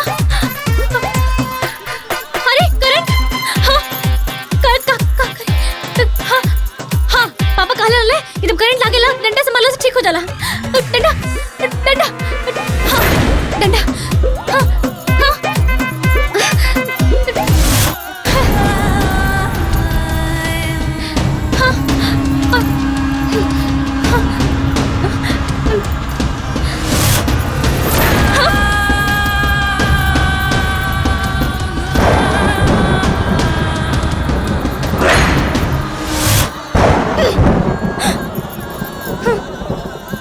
सास बहू और साजिश, सास बहू और साजिश, सास बहू और साजिश।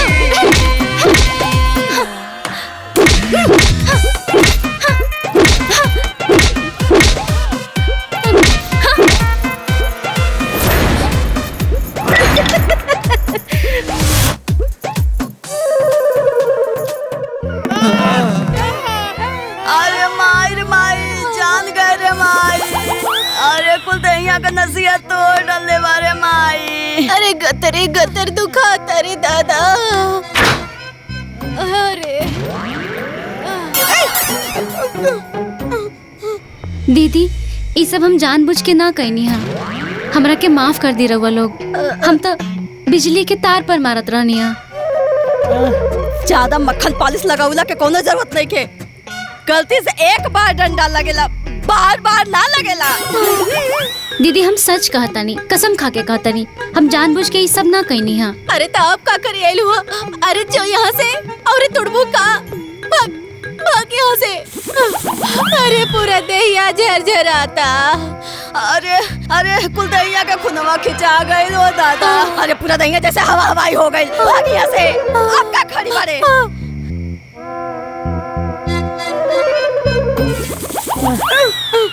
अरे बंद करी पहले, फिर आ जाए। हाँ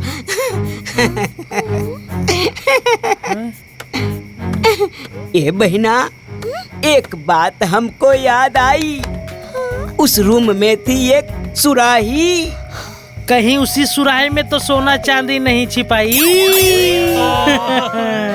अरे हमारा भाई जैसा दिमाग कहाँ के हो पाई? सोना चांदी के पता ना ये दोनों लगाई। तो ठीक बा, आज राती के होई खुदाई।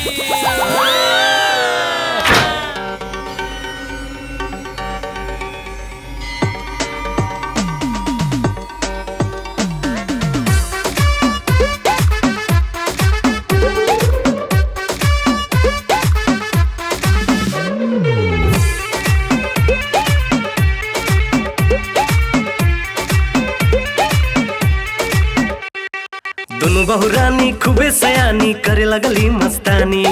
रंग ढंग जी देख बहू के सास भेली हली ठानी। दोनों बहुरानी खूबे सयानी करे लगली मस्तानी। रंग ढंग जी देख बहू के सास भेली हली ठानी। सास बहू के बीच में देखो नया नया झमेला होता। अरे खेला होता खेला होता खेला होता। अरे खेला होता खेला होता खेला होता। खेला होता खेला होता बड़का खेला। खेला होता खेला होता बड़का खेला।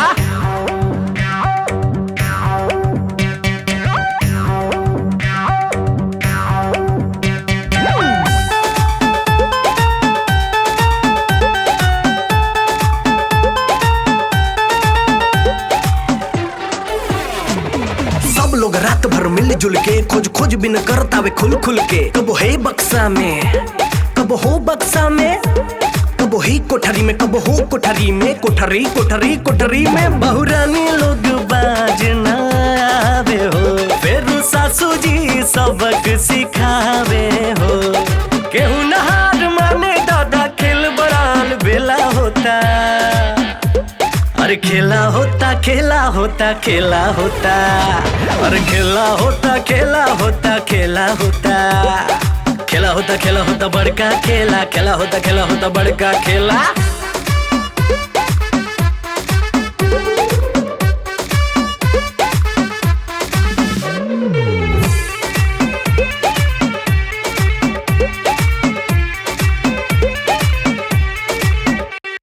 रात भर चले हंगामा जी, खोज खोज खोजे खजाना जी। कबू घर के भीतर, कबू घर के बाहर, कबू ताखा ताखा दर्जा दर्जा बोरा बोरी में। अब बहु लोग के पलान अब फेल होता जी। दिन रात तो चलेला बस इहे खेला जी। केहू बेचता केहू बनाइस सबके खेला रेला होता।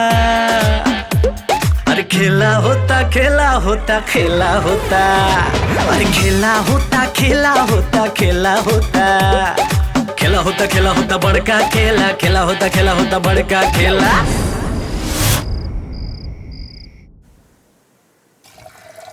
ओ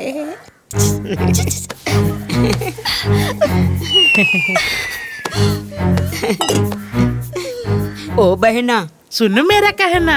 हाँ भैया। चाहे एक होके, चाहे दो होके, चाहे होके तीन। जैसे ये लोग हमार बहन, वैसे तू हमारे को बहन। अरे यो कोनो कहे वाली बात है। आ हमनी के तो हाथ जेठानी ना बड़ बहन है सो। हाँ, ये छोटको, अरे पूरा घर के मालकिन तो तू ही हो ना। ना दीदी, रवा लोग के रहते हुए एक घर के मालकिन हम कैसे हो सकेले? देखो, इतना समझौले के बाद भी ई बकलोल एकरा के मालकिन को हतिया पिटी का चाहती। ये तो हमारा असली पता हो गया। हाँ दीदी, यो ठीक है कहलू। अब बतावा उ माता जी के कुल खजाना कहाँ रख लू? अच्छा, वो खजाना ऊ ता रवा देवर जी। हाँ?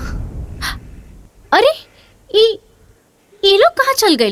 बतावा अब की तरह के बताइबू? कहाँ चल गए लोग?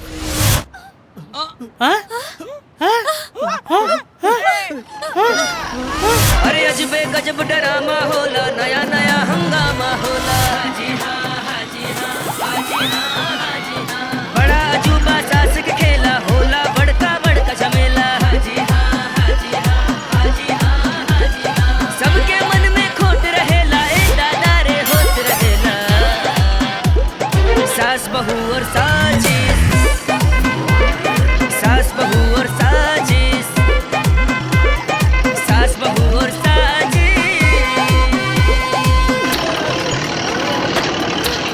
रुक गए, हम बच गए नहीं सर।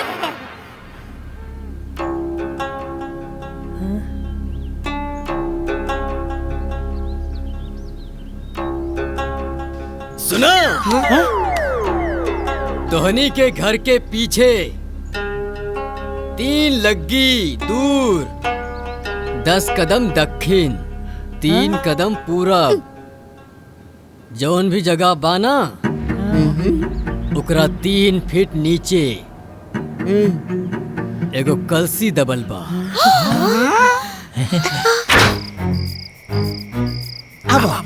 अरे चला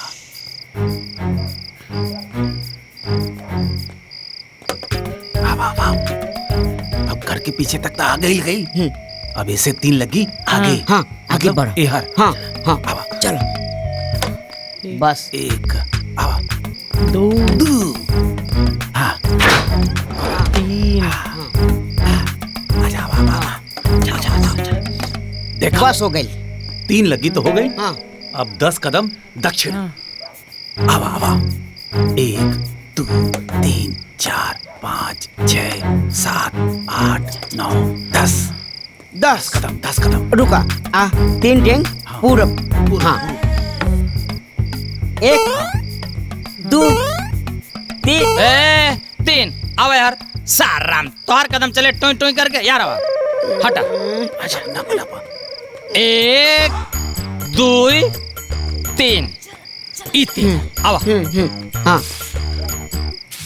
हाँ, यही पीछे में खोदा। केहू से ना केहू बा काम, बड़ा बड़ा प्लानिंग हरदम। हाजी हाँ, हाजी हाँ, हाजी हाँ। सभे चलावेला होशियारी। काहू मर्दवा, पंडित झुझुटे ने ना कहला। हाँ, इतना खोदल गई लेकिन अभी ले कुछ नहीं मिलल।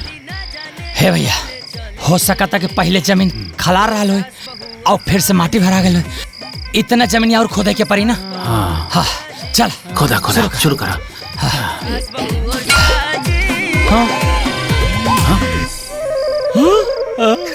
मिल गई।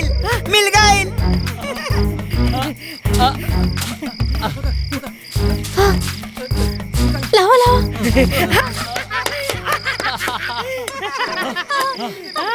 खजाना मिल गई।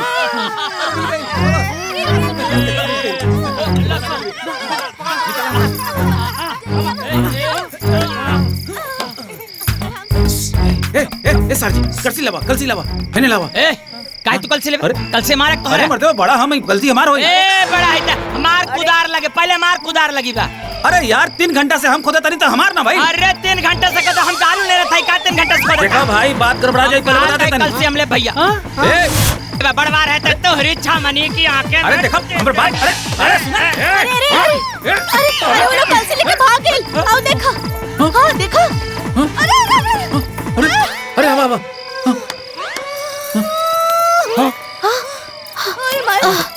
चल हाय देखा। अरे जाई थी। ए भाई ये दीवारी देख, हम कमरा में देखता नहीं। चल हाय चल। ए दीदी, अरे हमारे छोटू मोटू ऐसे न करी है। सही बात अरे रे, वो लोग ऐसे ना कर सकेला। वो है ना, वो ऐसे ना करी है सन। ये अलसी कल कुछ गइल कहाँ? वो दोनों गइले कहाँ? वो है ना, कितना खोजता नहीं, कुछ पता ना चला। सही बात अरे रे।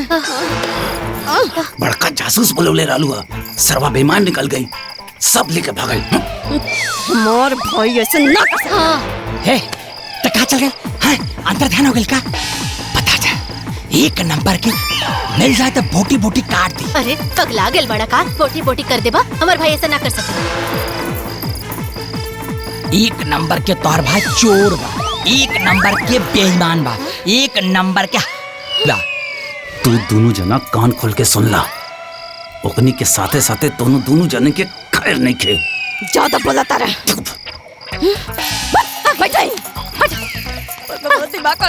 सरवा सब चल गई हाथे से। अरे हाथे माई धन चल गई। दीदी, अरे दीदी, अरे कहाँ बड़ हो? एजे तो बाटी ना। अरे ये कुल काबा, अरे बाप रे।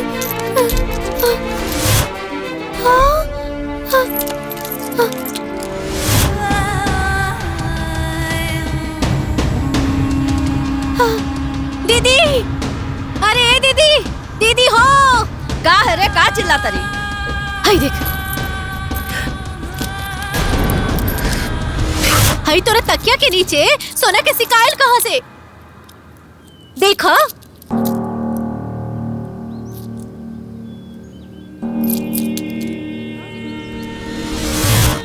अब मजा आई दोनों स्वार्थी बहन के। देखा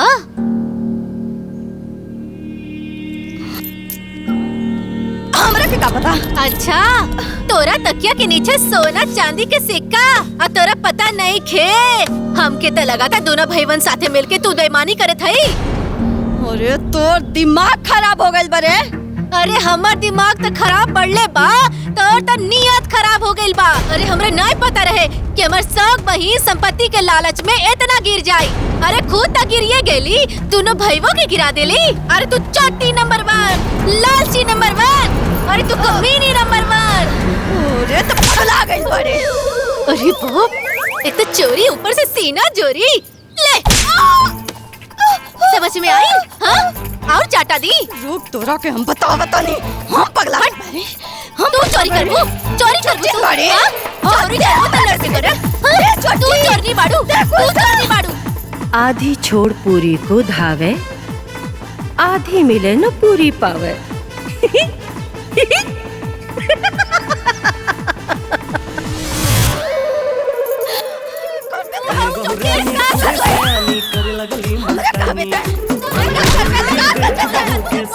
वाह रे जमाना, पैसा खातिर बहन बहन के दुश्मन हो गई।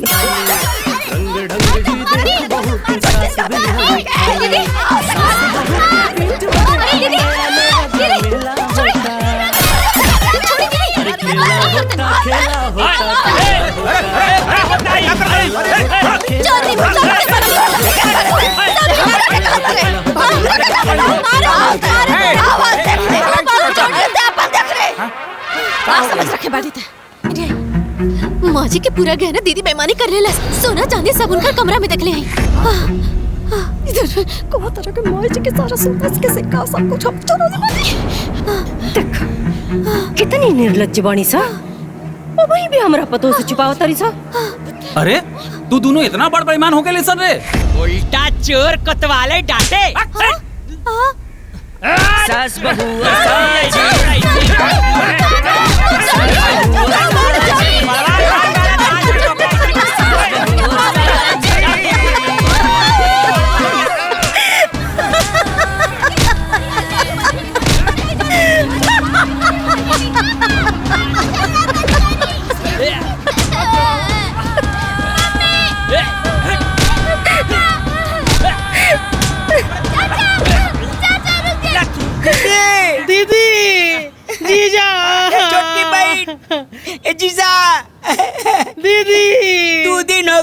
ले अरे कोई बाहर निकाला हमके। अरे सुना था क्यों?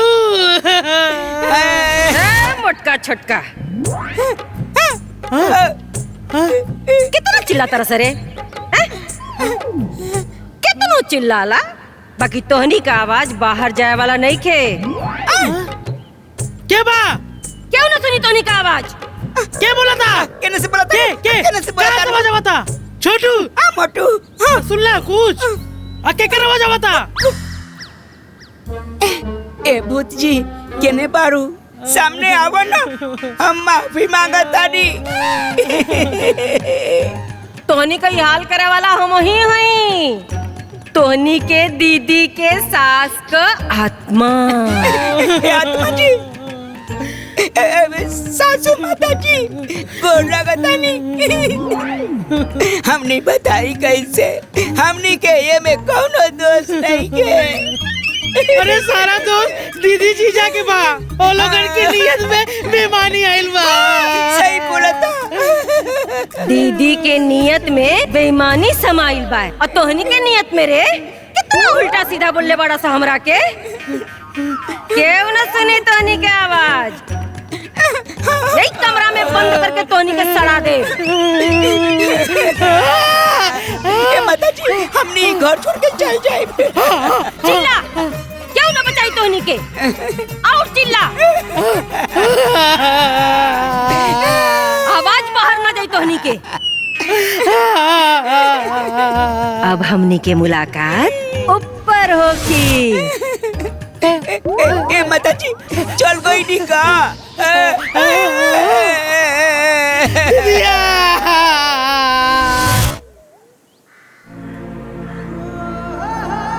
सुमन,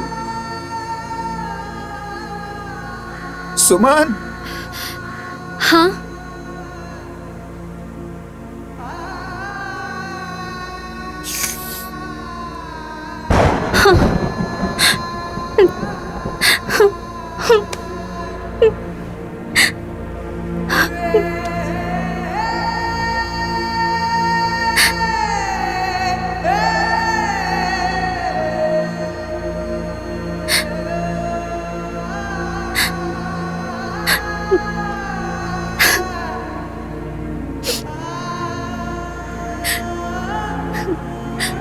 अम्मा जी, अभी अभी तय घर में हम आयल रहनिया और रहुआ हमरा के छुप के चल गई नहीं। हमरा और बहू होके के फर्ज भी ना निभा पाऊनी। फर्ज भी ना निभा पाऊनी। सुमन, हमरा तो लागत है कि माई बस हमनी के बियाह खातिर रुकल रही। बियाह भइल। ए पगला रोटे रहबे का रे? अरे तोर बड़की माई के साथ इतने दिन तक भगवान के किताब में लिखल रहल हरे। मत रो, चुप हो जा।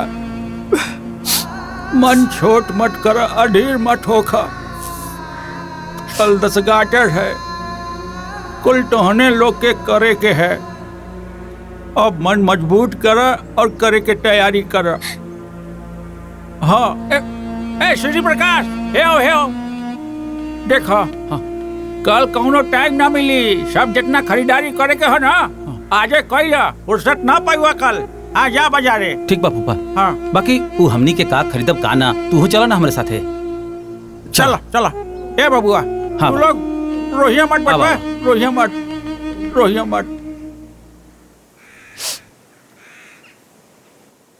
गुरका दुल्हन माई, इन्हें उन्हें कहाँ देखा तारा बेटा? तू लोग हमरा के नहीं की देख सकत, बाकी हम तू लोगन के देख सकत नहीं। हम तू लोगन के सामने है बेटा। सामने? हमार बात ध्यान से सुना। ये मृत्यु लोक है बेटा। यहाँ जे केहू भी आवेला ना, ओकरा के एक न एक दिन यहाँ से जाए के पड़ेला। तू लोग भी अब अपने माई के मुंह छोड़ दा बेटा। कैसे कि हमरो जाए के समय नजदीक आ गइल बा। हमारा आशीर्वाद हमेशा तू लोग के साथ रही। तू दोनों जाने अपन ख्याल रखिया। और एक बात ध्यान से सुना कि अगर हमरा पतोह के परेशान कैला ना, हम फिर वापस आए और फिर तोरा गाले पर थप्पड़ लगाई। बुझाई?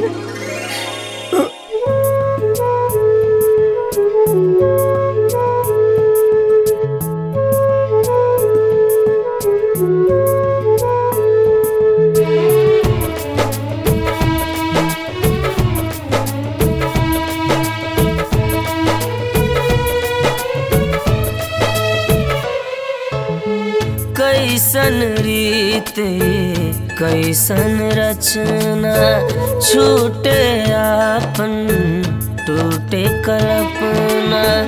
माया मोह सगे संबंधी, माया मोह सगे संबंधी, सब हो जाला रे बेगाना। खेल खत्म हो जाए जहिया है जाना रे जाना। खेल खत्म हो जाए जहिया है जाना रे जाना।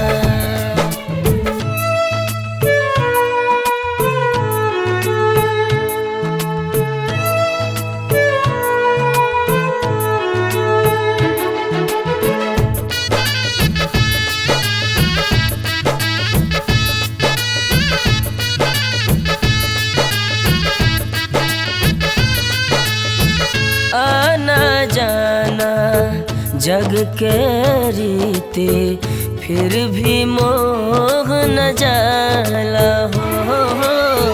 जन्म के दिन ही भरा खेता, मरण के दिन भी लिखाला हो। झूठहू के जुड़ल बाटे जग में सब तना रे बाना। खेल खत्म हो जाए जहिया है जाना रे जाना। खेल खत्म हो जाए जहिया है जाना रे जाना।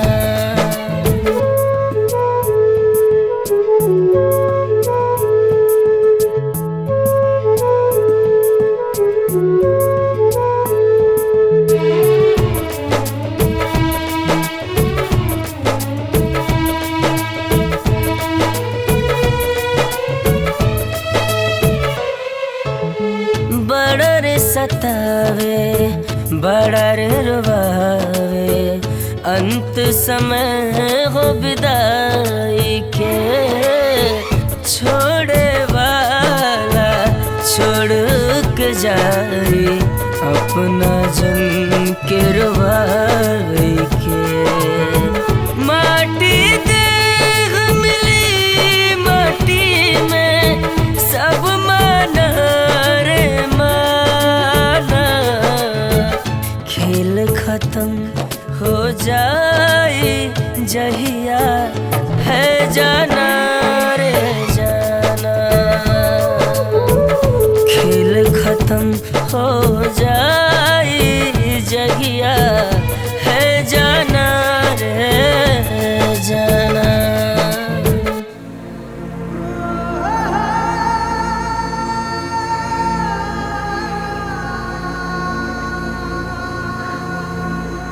बबुआ, ये अंतिम खाना है तोहरे तरफ से तोहार बड़की माई के।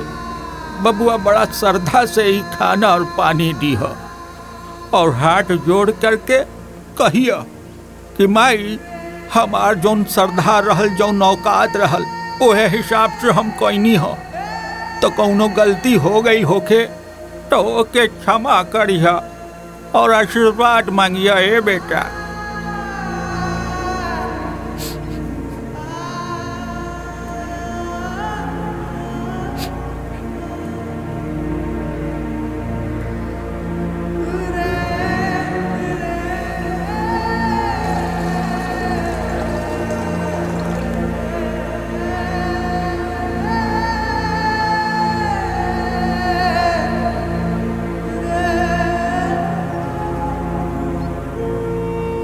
ए माई, आज हमरा तरफ से तोहार अंतिम खाना बा। हमरा जितना शक्ति रहल हम कहीं, अगर हमरा तरफ से कोनो गलती भैल तो हमरा के माफ करिया। और तू जहां कहीं भी बाड़ू, हमरा ऊपर अपन आशीर्वाद बनाए रखिया।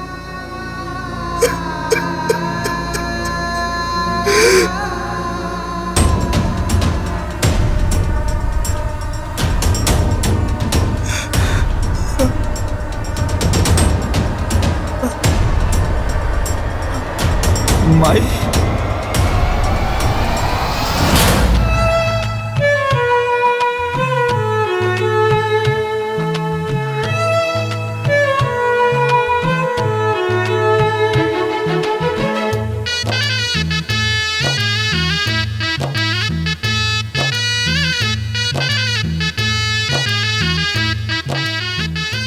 वो जादू करनी हिया, जादू टोना से के आइल बिया, सारा खेला उहे खेलतिया। हाँ तब का घर में रखल खजाना गायब हो गई। इतना खुजला के बादो नहीं मिलल। हमरे करण अर्जुन के ई हाल हो गए। हाँ हमने के साथे जौन भइल वो भुला गए नी का? अरे ई झमेला के जड़ हुए दोनों हवे। सरवा हमनी के प्रॉपर्टी खातिर हमनी के कुत्ता बना देले बड़ा सन। हमनी के हमनी दुनिया दिखावनी जा, आज हमनी के आंख दिखावता। अरे अब कुल बीत गइल ना, अब यहीं से कुछ करा जा लोग। करे के काबा, वो दोनों के जीवन लीला समाप्त करे के बा।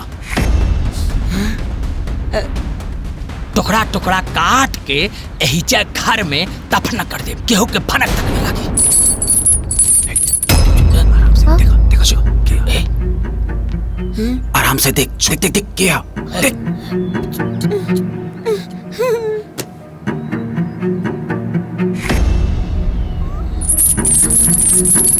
ए जी, वह दोनों सनहन हो। आज ओकनी के समाप्त कर देवे के बा एकदम। हे सातरा जल्दी से।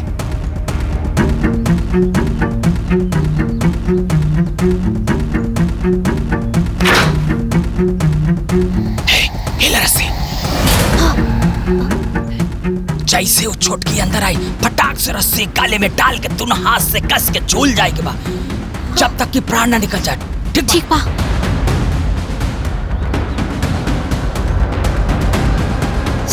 सब लोग तैयार बड़ा? हाँ हाँ तैयार बानी।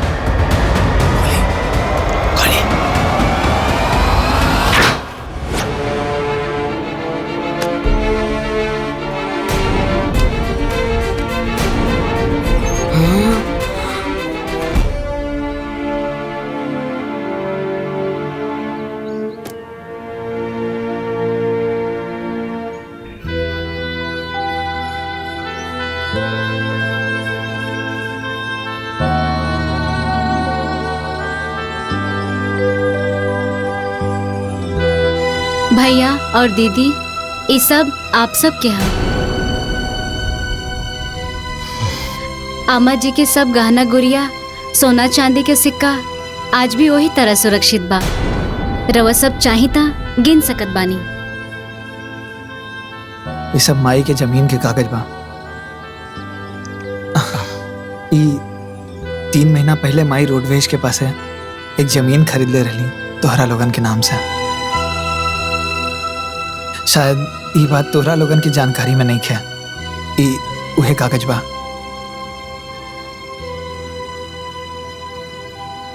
और ये अम्मा जी के बैंक के बैलेंस और ये एफडी के कागज है।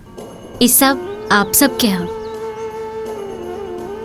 और भैया तोहरा के तो पता बा ना कि जब हमार माई मर गल रहनी त तू हमरा के गोद में ले आके बड़की माई के दे देले रहला। ये अनाथ का अगर केहू सहारा बनलस तो वो तुहे रहला भैया। और मजला भैया तो हमरा के कब्बो खुद से दूर ना कैली।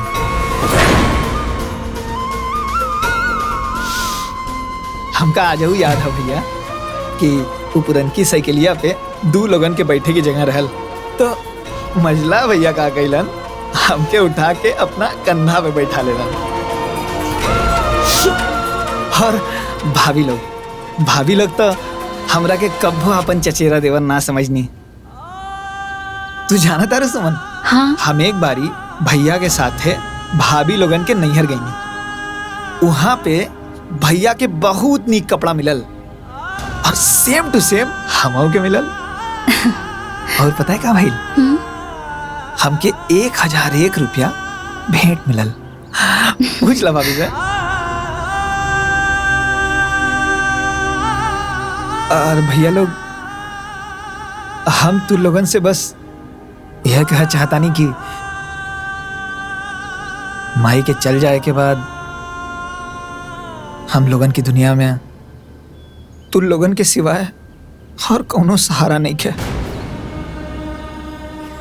जैसे सारा जीवन अपन बड़की माई की सेवा करनी, वैसे तू लोगन की सेवा करे चाहता नहीं। हम तो हर भाई है, हमरा के गहना गुड़िया धन दौलत जेवर जेवरात इकुल नहीं खे चाहता नहीं। हमरा के बस तू लोगन के साथ और आशीर्वाद चाहिए। ये बहू, ये संतोष, अरे नारे, अरे हमनी के तोहरा लोग के कितना गलत समझत रहनी हन सन रे। तोहरा लोग के ना का से का सोचत रहनी हमनी के, पर ना तू ता हमनी के आँख खोल देला हो, आँख खोल देला। हमने तो राम ना बन पौनी जा, लेकिन तू लक्ष्मण बन गया। हे संतोष, माई सही कहत रहली कि हमने भले सगा बेटा बानी, तू सगा बेटा से पढ़ के बड़ा। धन दौलत गहना गुड़िया ये सब कुछ ना चाहिए हमनी के, कुछ ना चाहिए रे बाबू, हमनी के कुछ ना चाहिए। अरे माही के चल गईला के बाद ना तू ही घर के असली मालिक बाड़े। बस एक उम्मीद करता नहीं रे बाबू कि हमनी के जब जब शहर से आई ना, तब तक अपना भाई के, बड़ भाई के तरह हमनी के आदर और सम्मान दिए रे बाबू। ये सम्मान सारी जिंदगी रही भैया। हमने बड़ा हुए के बड़प्पन तो ना देखा पौने, बाकी तू सन छोट हुए के बहुत अच्छे से निभावले है। हमरे के माफ कर दे छोटकी, माफ कर दे रे। ना दीदी, आप लोग तो हमार गार्जियन है और गार्जियन माफी ना मांगेला, गार्जियन तो आशीर्वाद देवेला। ए छोटको, कबो कबो बढ़ानों से गलती हो जाला, अपन बड़ बहन समझ के माफ कर दिया। अरे दीदी, बड़ लोग माफी ना मांगेला, अरे बड़ गार्जियन तो आशीर्वाद देवेला। ए छोटकी बहन, छोटकी बहना करो दुहाई, हम दोनों है तेरे भाई। अब हमको यही कहना, हमारे पास है 3-3 महीना।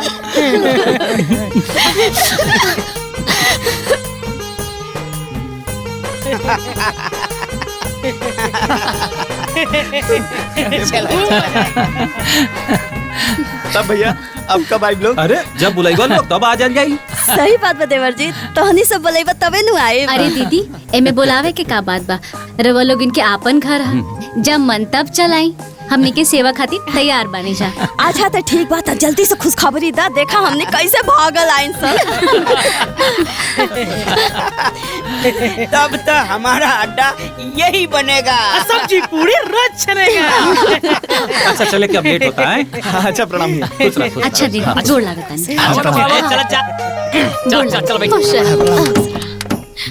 खुश रही, खुश रही। अपन ख्याल रखिए। अरे हवा लोग लेट होता। चल चल।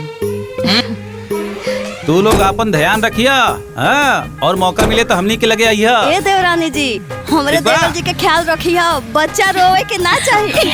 अच्छा चला तक। Bye bye bye bye bye by.